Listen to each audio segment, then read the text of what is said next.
great thing to have is an ice chest or an igloo that you can get all your little snacks and your little drinks in. So, Grandma, why would you not want to have a Gatorade and you would want to have a water instead?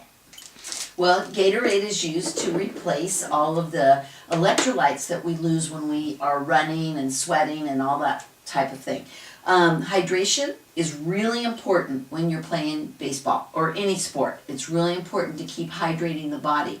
And Gatorade, unfortunately, has a lot of things in it that we don't think are as healthy for the body as just water. First of all, Gatorade's made by Pepsi, and it has up to about 34 grams of sugar in a bottle. I think this particular one here, I think we calculated, Jake out, has 21 grams of sugar, but there's 2.5 servings in this.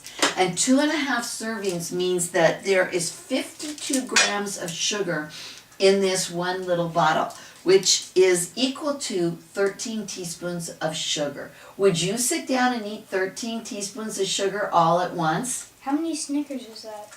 I don't know how many Snicker bars that is, but it's a lot of sugar. And so the Gatorade products, they have sucrose and dextrose and all these names that mean sugar. They're the first ingredients in there. They also have modified food starch, so people who are gluten intolerant and drink this are having gluten exposure. There's caramel color, and then there's red dye.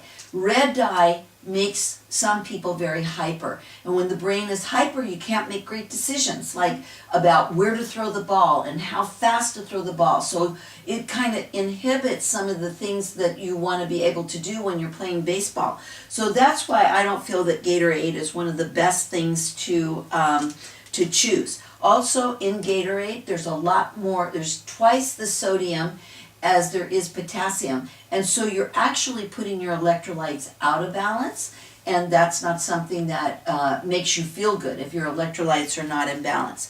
So what I prefer is that I prefer to use water, and water makes you feel stronger. When you are hydrated, your body doesn't feel fatigued, so that's really important to be drinking water. When you have good hydration, your body pumps the nutrients and the oxygen, which is going to give you the energy to play the game. Okay. The other thing is that water regulates your body temperature. Really important when you're playing a game to keep your body temperature regulated. And it also removes waste, because an athlete is constantly challenging their body because they're putting out a lot. And so when you put out a lot of energy, what happens is that there's byproducts in your body that need to be flushed out.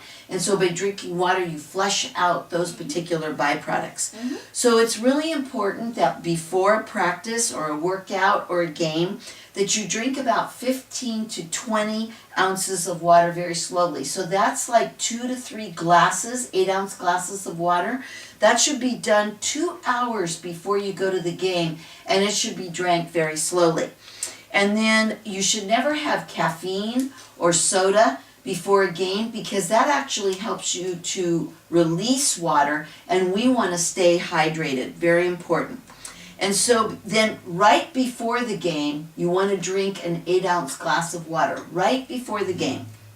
And then throughout the game, you should also be drinking about every 20 minutes, you want to have an 8-ounce glass of water. So when you're in the dugout, you want to be drinking water. Obviously, you can't do that when you're out on the field, but you want to be doing that when you're out on the dugout.